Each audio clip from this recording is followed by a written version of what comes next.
Bana, mambo vipi Swahili community? Kama kawaida, kama ilivyo ada, na leo tena sikulazi kinyonge, na leo nakuletea kitu cha mwaka 2018 kwa jina la Sicario The Day of the Soldado. Bana, katika movie ambazo zina story kali sana, basi kuwa name mpaka mwisho. Bana, movie yetu ya leo inaanza ikituonesha wanaume wanne wa Kiislamu wakiingia katika duka kubwa la supermarket nchini Marekani, lakini hakuna aliyegundua kuwa walikuwa wamefunga mabomu mengi milini mwao, na baada ya muda mfupi mabomu matatu yalilipuka. Watu wote mle ndani walijawa na taharuki, wakikimbia na kupiga kelele wasijue ni wapi waelekee.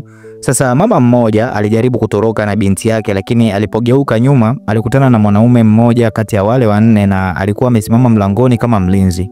Mwanamke huyo alimkaribia taratibu na kujaribu kumuomba awaachie waondoke, lakini mwanaume huyo hakumsikiliza. Wakati huo upande wa pili kuna wahamiaji haramu waliokuwa wakijaribu kuingia Marekani, lakini walikamatwa wakiwa mpakani na kikosi cha doria. Sasa wakati kikosi hicho kilipokuwa kinawahesabu watu hao, mwanaume mmoja aliyevaa begi la mgongoni alikimbia ghafla kutoka kwenye kundi hilo. Mwanaume huyo alikimbia kwa hofu hadi ukingoni mwa mwamba, na alipoona hana pa kwenda alijituliza, akaondoa begi lake na akaanza kupiga dua. Ilibainika kuwa mwanaume huyo alikuwa katoka kwenye kundi lile la wale waliolipua mabomu kwenye supermarket. Alingoja hadi kikosi cha doria kilipomzingira na alijilipua kwa bomu alilokuwa amevaa. Matukio hayo mawili ya kigaidi yalisababisha vifo na majeruhi mengi sana. Kwa haraka habari hizo zilisambaa kwenye vyombo vya habari kote Marekani, na hata waziri wa ulinzi alilazimika kujitokeza haraka na aliwahakikishia wananchi na kusisitiza kuwa Marekani haitawahi kusalimu amri wala kukubali kushindwa, na kwamba aliyepanga mashambulio hayo lazima atalipa kwa damu. Siku chache baadaye, kikosi maalum cha Navy SEAL cha Marekani kilifanya uvamizi wa siri katika kambi ya maharamia nchini Somalia na kufanikiwa kumkamata kiongozi wa maharamia alijulikana kama Bashir. Kiongozi wa operesheni hii alikuwa anaitwa Agent Matt, na kwa mujibu wa taarifa za kijasusi, kundi lililofanya mashambulio ya kigaidi kwenye supermarket lilitoka Yemen, na kwa sababu ya vikwazo vya Marekani hawakuweza kuruka moja kwa moja kwenda Mexico, na njia pekee iliyokuwa imebaki ilikuwa kuvuka kwa njia ya bahari. Na meli zote zilizohusika na magendo hayo ya siri kutoka Yemen zilikuwa chini ya udhibiti wa Bashir. Sasa Matt alitaka kupata taarifa kuhusu wafadhili wa kundi hilo kutoka kwa Bashir, lakini Bashir alikuwa na msimamo madhubuti na alikaa kimya. Kwa Matt alikuwa mtu mwenye subira na asiongea sana, alimwonyesha Bashir picha ya jumba lake na alitaka Bashir ashuhudie moja kwa moja jinsi nyumba yake inapobomolewa. Lakini hilo lilikuwa ni kama utangulizi tu. Baadaye alimwonyesha picha za anga zikionyesha familia ya Bashir ikikimbia kwa gari. Kufikia hapo Bashir alikuwa tayari amelegea na alikumbwa na msongo mkubwa wa mawazo. Hakuwa na lingine zaidi ya kutaja majina ya wafadhili wa kundi hilo. Baada ya kupata taarifa hizo, Matt aliripoti habari hizo jijini Washington kwa njia ya simu. Kama ilivyotarajiwa, kundi lililofanya shambulio la kigaidi lilikuwa na uhusiano na shirika la Al-Qaeda, na aliwasaidia kuvuka mpaka kinyume cha sheria alikuwa anaitwa Carlos, mhalifu mkubwa wa dawa za kulevya nchini Mexico. Baada ya mkutano, Matt aliitwa haraka kwenda Washington na alielekea moja kwa moja katika ofisi ya waziri wa ulinzi huko Pentagon. Waziri pamoja na viongozi wa kijeshi walikuwa wakimsubiri kwa muda mrefu. Sasa waligundua kwamba magenge ya wauza dawa za kulevya kutoka Mexico yalikuwa yakiandaa usafirishaji haramu wa binadamu kuingia Marekani kwa kiwango kikubwa zaidi, na zaidi ya hayo walishirikiana na shirika la kigaidi la Al-Qaeda. Viongozi wa juu mjini Washington waliamua kufanya shambulio la kushtukiza dhidi ya magenge hayo ya dawa za kulevya. Lakini kwa kuwa jeshi la Marekani alikuruhusiwa kufanya operesheni moja kwa moja ndani ya ardhi ya Mexico, ambaye kwa muda mrefu alikuwa akifanya kazi kama wakala wa siri kwa niaba ya White House katika nchi za kigeni, alikuwa mtu wa kwanza waliyemkumbuka. Kwa kujua kuwa Matt tayari alikuwa na mpango wa utekelezaji, uongozi wa kijeshi ulionyesha kuwa uko tayari kutoa vifaa vya kisasa vya kijeshi. Hata hivyo, Matt mwenyewe alihitajika kuandaa timu ya mawakala, lakini ikiwa operesheni hiyo ingeshindikana, haingepaswa kuwa na uhusiano wowote na serikali ya Marekani. Baada ya kupewa idhini rasmi ya kijeshi, Matt alianza mara moja kuunda kikosi cha utekelezaji. Kwanza aliwasiliana na wenzake wa zamani, baadhi yao wakiwa mamluki wa kulipwa, na pia alikusanya vifaa mbalimbali vya kiteknolojia. Baadaye Matt alisafiri peke yake hadi mji mkuu wa Colombia, Bogota, na kumtafuta rafiki yake wa muda mrefu Alejandro. Baada ya kusikia kuwa adui yao ni Carlos, Alejandro alikubali kujiunga na timu ya M. Kikosi kilikuwa tayari na Matt aliwaongoza moja kwa moja hadi jiji la Mexico City. Kwanza walijifanya kama wauaji kutoka genge la Carlos na kumuua wakili mkuu wa genge la Mada, Adios, hadharani.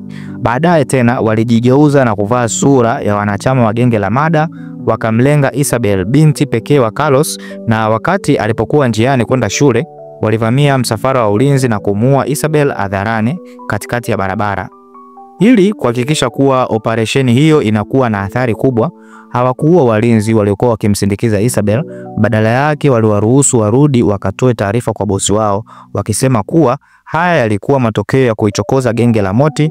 Walidhani kuwa kitendo hicho kingesababisha vita kubwa kati ya magenge hayo mawili ya dawa za kulevya nchini Mexico. Hata hivyo, jambo hilo lilipelekea tukio lisilotarajiwa. Wakati Matt alikuwa akiangalia video ya tukio hilo, aligundua kuwa wale walinzi wawili waliosamehewa ili wakamfikishie Carlos ujumbe walikuwa wameuawa kwa kupigwa risasi na askari wa polisi baada ya kuhojiwa. Askari huyo pia alikuwa mwanachama wa genge la Mi. Hali ilibadilika ghafla na kuwa ngumu zaidi. Mpango wa kuchochea vita kati ya magenge mawili haukuweza tena kufanikiwa kama ilivyopangwa awali. Kwa hiyo timu yote ilianza kutekeleza mpango wa dharura. Alejandro aliwaongoza wenzake waliovaa mavazi ya kipolisi na kuigiza tukio la uokoaji, ambapo polisi hao walimwokoa kwa ujasiri msichana wa Kimeksiko alikuwa ametekwa nyara, yaani Isabel. Kumbe Isabel hakuuliwa. Walimrudisha Isabel kwenye kituo chao cha siri na kumwahidi kuwa wangemrudisha nyumbani uchunguzi utakapomalizika. Kwa njia hiyo, Alejandro alionekana shujaa. Baadaye Matt na Alejandro walikutana kwa siri na afisa aliyehusika na masuala ya mipaka kati ya Marekani na Mexico. Walitumaini kuwa angeweza kusaidia kuratibu upande wa Mexico ili Isabel asindikizwe kurudishwa kwa haraka, lakini hakupaswa kurudishwa moja kwa moja kwa Carlos, bali kupelekwa katika eneo linalodhibitiwa na genge la Moti, kwani kutoa taarifa ya mahali alipo Isabel kwa watu wa Carlos kungeweza kusababisha mapigano kati ya makundi hayo mawili. Baada ya kubadilishana taarifa, Matt na Alejandro waliondoka wakiongoza msafara. Bila kutarajia, walipofika kwenye eneo la maegesho, walikaribia kugongana na mwanafunzi wa shule. Kijana huyo alionekana kuwa na hasira kali, lakini alipoona macho ya kutisha ya Alejandro na kusikia sauti ya honi ya gari, aliondoka huku akiwa na uso wa kukasirika. Haikupita muda, yule afisa wa mpaka alikuwa tayari ametatua kila kitu. Matt aliongoza timu nzima kuelekea Mexico kwa kutumia magari matatu ili kuhakikisha usalama wa msafara huo. Walipotoka kwenye kituo cha ukaguzi wa mpaka, magari 7 ya polisi ya Mexico yenye silaha yalijiunga nao kwa ajili ya ulinzi. Lakini pia drone ya kijeshi ya Marekani iliruka juu ikifuatilia kila kitu ndani ya eneo la maili 10 kuzunguka msafara huo. Kila kitu kilikwenda vizuri, lakini walipoingia kwenye barabara ya vumbi kwa mwendo wa kasi, vumbi lilijaa machoni mwao likiwazuia kuona mbele vizuri. Matt aliamua kutowasiliana na mtu yoyote ili kuongeza tahadhari, lakini bila kutarajia, magari ya polisi wa Mexico walikuwa mbele waliwageuka ghafla, na wakati huo huo kombora lilirushwa kwa kasi kubwa likiangusha gari la kivita lililokuwa nyuma yao. Ni wazi kwamba polisi waliokuwa wakiwasindikiza walikuwa wameshahongwa na Carlos. Matt aliamuru drone ifyatue risasi ili kumwangamiza mfyatuaji aliyekuwa amejificha. Kisha wanachama wote wa timu waliteremka kutoka kwenye magari yao na kutumia kinga ya gari la kivita kujibizana na adui kwa risasi. Hakuna aliyeona kuwa Isabel alikuwa amejawa na hofu na aliruka nje ya gari na kutoroka kimya kimya kutoka eneo la tukio. Haikupita muda, Matt aliongoza timu kumaliza kikamilifu polisi wote wa Mexico waliokuwa wamepewa jukumu la kuwasindikiza. Mara tu baada ya hapo, walipokea taarifa kutoka kwa drone kuwa kundi jingine la polisi wa Mexico lingewasili ndani ya dakika 5. Ili kuzuia hali hiyo isizidi kuwa mbaya, walilazimika kurudi kwenye barabara ya zamani mara moja, lakini waliporudi kwenye gari la kivita waligundua kuwa Isabel alikuwa ameshatoweka muda mrefu uliopita. Matt alipanga kuwatuma wenzake wamtafute, lakini Alejandro alimzuia akisema kwamba watu waliokuwa wameuawa walikuwa polisi wa kawaida wa Mexico. Ikiwa wangekamatwa na polisi wa Mexico, hali hiyo ingeibua mgogoro wa kidiplomasia. Kwa hiyo Alejandro alijitolea kubaki nyuma kumtafuta Isabel. Baada ya kusikia hivyo, Matt alimkabidhi Alejandro kifaa cha kutuma ishara. Kama angefanikiwa kumpata Isabel, basi angewasha kifaa hicho na Matt angeongoza timu nzima kwenda kumsaidia mara moja. Baadaye Matt aliongoza kikosi kurudi barabara ya zamani. Wakiwa wanakimbia magari ya polisi wa Mexico waliokuwa wakiwafuatilia kwa nyuma, Matt aliamua kufyatua risasi ili kuwazuia wasiwakaribie. Kwa upande mwingine, Isabel alikuwa amekimbilia kwenye barabara nyingine ya vumbi na alijaribu kuisimamisha lori lililokuwa likipita, lakini mtu aliyeshuka kwenye lori hilo alikuwa mmoja wa watu wa Carlos waliokuwa wamehusika katika kushambulia msafara kwa makombora hapo awali. Isabel alipoona damu mwilini mwake alipatwa na hofu na kukimbia, lakini hakuwa amefika mbali kabla ya kukamatwa. Mtu huyo alijaribu kwa nguvu kumvuta Isabel kuingia ndani ya gari, lakini ghafla risasi ilimpiga kichwani na kumuua papo hapo. Ilikuwa ni Alejandro, alikuwa amewasili kwa wakati. Baada ya hapo, wawili hao waliingia kwenye gari la muuaji huyo na kuelekea kaskazini, lakini hawakuwa wameenda mbali kabla ya gari kuishiwa na mafuta, hivyo walilazimika kutembea katika jangwa. Kwa bahati nzuri, walikutana na mfugaji wa ng'ombe, kiziwi na bubu ambaye alikuwa mwenye huruma. Ingawa alimtambua Isabel kama binti wa mfanyabiashara mkubwa wa dawa za kulevya aliyechukuliwa mateka, bado aliwapa hifadhi kwa muda. Wakati huo katika kituo cha siri, Matt alikuwa akikosolewa vikali na wakubwa wake kwa sababu ya kile kilichotokea. Ingawa alilazimika kufanya hivyo, ukweli ni kwamba maisha ya maafisa wa polisi 20 wa Mexico yaliyopotea haikuwa jambo dogo linaloweza kufichwa kwa urahisi. Hivyo basi, katibu aliamuru Matt kusitisha operesheni hiyo mara moja na kukatiza uhusiano wowote na serikali ya Marekani ili kuzuia siri hiyo kufichuliwa. Wakati huo, mashahidi wa tukio zima la kuwapiga risasi polisi wa Mexico kama vile Isabel walipaswa pia kuondolewa kimya kimya. Zaidi ya hayo, uchunguzi wa kina kuhusu utambulisho wa makundi mawili ya kigaidi yaliyohusika awali ulifichua kuwa wote waliotokea New Jersey walikuwa raia wa Marekani na hawakuwa na uhusiano wowote na magenge ya dawa za kulevya ya Mexico. Hili liliufanya mpango wa Matt wa uchochezi wa vita kati ya magenge kuwa bure kabisa.